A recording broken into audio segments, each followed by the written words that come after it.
महाराष्ट्र शेतकरी बांधवांनो, पुन्हा एकदा एका नव्या व्हिडिओमध्ये तुमचं स्वागत आहे.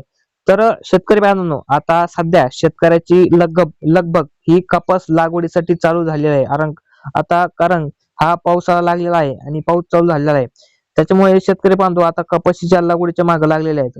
परंतु कपाशीची लागवड करत असताना खूप साऱ्या शेतकरी बांधवांना त्यांच्या मनामध्ये पहिला प्रश्न पडत असणार आहे की नेमकी आपण कोणची कपाशीची बॅग लावली पाहिजे जेणेकरून होईल आणि त्याच्यामध्ये फवारणीचा खर्च सुद्धा आपल्याला कमी लागेल आणि वेचणीसाठी सुद्धा खूप सोपं असलं पाहिजे.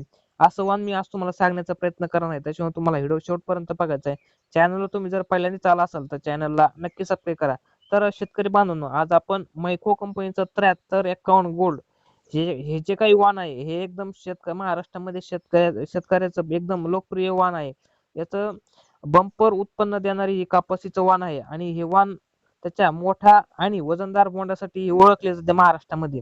तर शेतकरी बांधवांनो, याचे महत्वाचे वैशिष्ट्य काय तर नेमकं आपण जाणून घ्यायचा प्रयत्न करू. तर या जो काही बॅग आहे या बॅगीचा कालावधी हा मध्यम कालावधीचा आहे. सर्वसाधारण जवळपास 160 दिवसात तयार होणारं हे वाण आहे. तर बोंडाचा साईजचा जर आकार जर केला, विचार जर केला, तर याच्यामध्ये 5 ते 6 ग्रॅम पर्यंत या वजनाचं जे काही वजन आहे ते एका बोंडाचं वजन तिथे तुम्हाला पाहायला भेटणार आहे. तर उत्पादन क्षमता जर विचार जर केला तर याच्यामध्ये जवळपास काही काही शेतकऱ्यांनी 15 ते 25 क्विंटल पर्यंत आपले जे काही उत्पादन आहे ते उत्पादन घेतलेलं आहे. जो काही जितका कपाशीला जास्त खर्च करेल, जीव लावेल, व्यवस्थितरित्या कपाशीला फवारणी, पाणी, खत वगैरे जर घालेल त्याच्यानुसार या कपाशीचं त्याच्यामध्ये उत्पादन ठरत असतं. तर 15 ते 25 क्विंटल पर्यंत या वाणाचं उत्पन्न शेतकरी बांधवांनी घेतलेलं आहे. तर याच्यामध्ये रोगप्रतिकार क्षमता एकदम चांगली असणार आहे या वाणाची. कारण हे जे वाण आहे, हे जे काही रसाळ किडे आहेत त्या किडे आहेत ते एकदम सहनशील आहेत. रसाळ किडे याला जास्त काही इफेक्ट पडत नाही.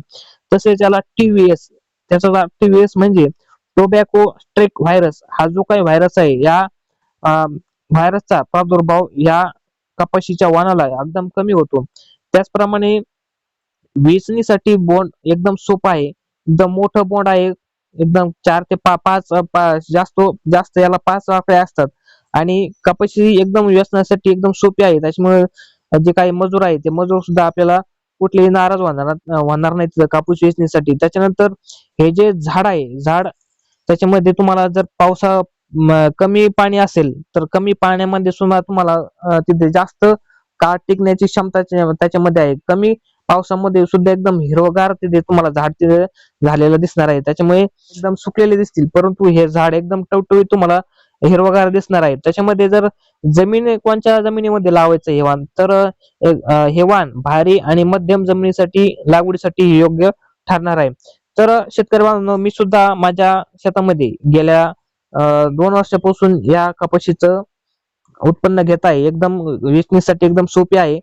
त्याच्यानंतर बोंडाची साईज सुद्धा एकदम चांगली आहे. उत्पन्न सुद्धा या कपाशीचं चांगलं आहे आणि जो काही फवारणीचा जो खर्च आहे आपल्याला, त्या फवारणीचा खर्च नक्कीच आपल्याला तिथे कमी होतो. कारण रोगास कमी बळी पडते ही कपाशी.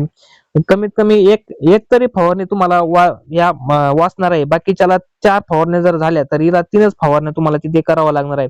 तर शेतकरी बांधवांनो, तुम्ही नेमकं कोणत्या कपाशीची लागवड करता आपल्या व्हिडिओच्या कमेंट बॉक्स मध्ये नक्की कळवा आणि कोणत्या कपाशीचं वाण हे चांगलं आहे तुमच्या रीतीने. कारण जे काही तुम्ही मागच्या वर्षी वाण लावलेलं आहे त्या वाणाला किती उत्पन्न झालंय ते आपल्या व्हिडिओच्या कमेंट बॉक्स मध्ये नक्की कळवा. जेणेकरून जे काही आपण जे कमेंट वाचून शेतकरी बांधवांना कळून जाईल की नेमकं कोणची कपाशी चांगली आहे. तर शेतकरी बांधव, भेटूया एका अशाच महत्त्वपूर्ण व्हिडिओ मध्ये. तोपर्यंत धन्यवाद.